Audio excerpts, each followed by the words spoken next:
Iran की इस धरती से यहाँ के नागरिकों का, यहाँ के मतदाताओं का सम्मान करते हुए उनसे एक ही आग्रह करूंगा, जिसको जिताना है जिता दो, लेकिन किसी भ्रष्टाचारी को, बेईमान को अपनी धरती से जिताकर मत भेजो।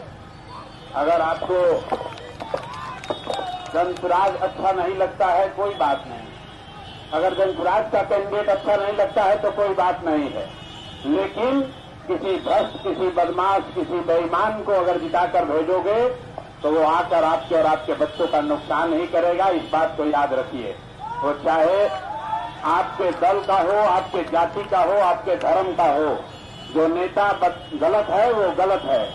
जनसुराज एकमात्र ऐसा दल है जहां हम कैमरे से रोज कहते हैं कि अगर जनसुराज का कैंडिडेट भी अच्छा नहीं है तो उसको भी हराइए। जनसुराज जीते या न जीते, बिहार जीतना चाहिए। बिहार तब जीतेगा जब आप अच्छे प्रतिनिधि का चुनाव करेंगे। आप अगर गलत नेताओं का चुनाव करके यहां से भेजेंगे तो 5 साल आपको भ्रष्टाचार से जूझना पड़ेगा, अपनी परेशानियों से लड़ना पड़ेगा। आपके बच्चों के लिए पढ़ाई, रोजगार, शिक्षा कुछ नहीं होने वाला है। ये प्रशांत किशोर के कहने से कुछ नहीं होने वाला है। एक प्रशांत किशोर आए या 10 प्रशांत किशोर आ जाए, यहाँ आप देखिए इतना बड़ा हुजूम साथ में चल रहा है। अगर ये लोग सही से जाकर वोट नहीं करेंगे तो कोई सुधार नहीं होने वाला है। एक प्रशांत किशोर आए या 10 प्रशांत किशोर चले आए, जब तक यहाँ के लोग नहीं सुधरेंगे तब तक बिहार में सुधार नहीं हो सकता है। तो मुझे विश्वास है कि डॉक्टर राजेंद्र प्रसाद की भूमि सीमांत से लोग ऐसे व्यक्ति को चुनकर भेजेंगे ताकि आपको अपने प्रतिनिधि पर शर्मसार न होना पड़े। और जो सज्जन यहाँ खड़े हैं, हम व्यक्तिगत टिप्पणी कुछ नहीं करना चाहते, इन पर पहले बहुत कर चुके हैं। तो मेरे भाई अगर इनको वोट दिए तो फिर ये समझ के रखना कि पूरे बिहार में एक भ्रष्टाचारी मंत्री को थोपने का दोष सिवान के लोगों के सर पर ही होगा। तो लालू यादव, तेजस्वी यादव को मुख्यमंत्री बनाने का नहीं कहेंगे तो आपको कहेंगे। लालू जी तो ऐसे व्यक्ति हैं, खुद मंच पर खड़ा होकर किसी ने उनसे कहा कि अपने पत्नी को काहे बनाए थे, तो मंच से खड़ा होकर कहे कि आप अपने पत्नी को नहीं बनाते तो तुम्हारे पत्नी को बनाते। तो भैया लालू जी से आप क्या अपेक्षा करते हैं? लालू जी अपना बेटा बेटी का ही तो बात करेंगे, बिहार के बेटों का बात थोड़ी करेंगे।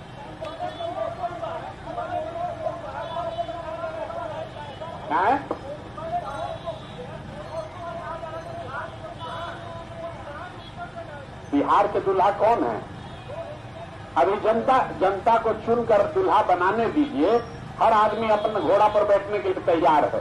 जनता भी आराम से बैठ के देख रही है कि दूल्हा किसको बनाना है। अपने मुंह से तो सब दूल्हे बना हुआ है। तो मेरे भाई एक बार बिहार के पास अब विकल्प है।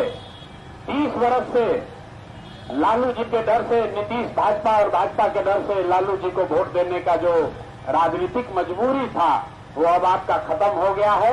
अब आपके पास विकल्प है। पिछले कई वर्षों से लोगों ने मुझे कहा भैया हम लोग गलती इसलिए करते थे क्योंकि हमारे पास विकल्प नहीं था। अब आपके पास विकल्प है। अगर फिर से गलती करोगे तो याद रखो अगले 5 साल में जो दुर्दशा होगी, अधिकारी आकर लूटेंगे, भ्रष्टाचार होगा। अगर गलती होगा तो उसके लिए जिम्मेवार तमिलनाडु, कर्नाटक का आदमी नहीं होगा, सिवान का, बिहार का आदमी ही होगा, हम और आप ही होंगे। तो गलत सुनिएगा तो गलत ही भुगतना पड़ेगा। मोदी जी के बहुत भक्त लोग यहाँ हैं। मोदी जी आए बिहार तो बोले हम लोग बिहार में चाय से भी सस्ता डेटा दे रहे, लड़के रिक्स बना रहे। तो प्रशांत किशोर और जनसुराज ने कहा है हम लोग को सस्ता डेटा नहीं चाहिए, बिहार से गया हुआ बेटा गुजरात से वापस बिहार में चाहिए।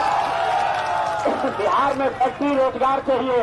अब ये नहीं चलेगा कि वोट लीजिएगा बिहार में और फैक्ट्री लगाइएगा सूरत गुजरात में और बिहार भर के लोग वोट देते रहेंगे। ये बिहार के लोगों को मंजूर है भाई? जो लोग यहाँ खड़े पूछे मंजूर है? और जिनको मंजूर होगा तो बिहार के बच्चे जाकर गुजरात में मजदूरी करेंगे, उसका पाप आप ही के सर लगेगा। तो क्या करें? अच्छा, तो स्वास्थ्य मंत्री अगर यहाँ के प्रत्याशी हैं तब तो सिवान भर के लोगों की जिम्मेवारी है कि जिसने बिहार की स्वास्थ्य व्यवस्था को बर्बाद कर दिया लूट के, उसको किसी भी तरीके से सिवान से जीत कर नहीं जाने देना है। और अगर सिवान से लोगों ने उस आदमी को, शख्स को वोट दिया, तो इसका मतलब पूरे बिहार की स्वास्थ्य व्यवस्था का जो वहां उसमें भ्रष्टाचार हुआ है, जो बर्बादी हुई है, और अगर सिवान से लोगों ने उस आदमी को, शख्स को वोट दिया, तो इसका मतलब पूरे बिहार की स्वास्थ्य व्यवस्था का जो वहां उसमें भ्रष्टाचार हुआ है, जो बर्बादी हुई है, कि सिवान के लोग उसको अस्वीकार करके उसी व्यक्ति को फिर से सदन में भेजेंगे, तो जाकर सदन में यही कहेगा कि हम कहां भ्रष्टाचार किए थे, देखिए सिवान का जनता हमको जिताकर भेजा है।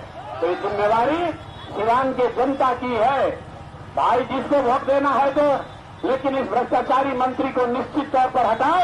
कोई नहीं पसंद है तो नोटा पर बटन दबाओ, लेकिन इस आदमी को जिताना नहीं है।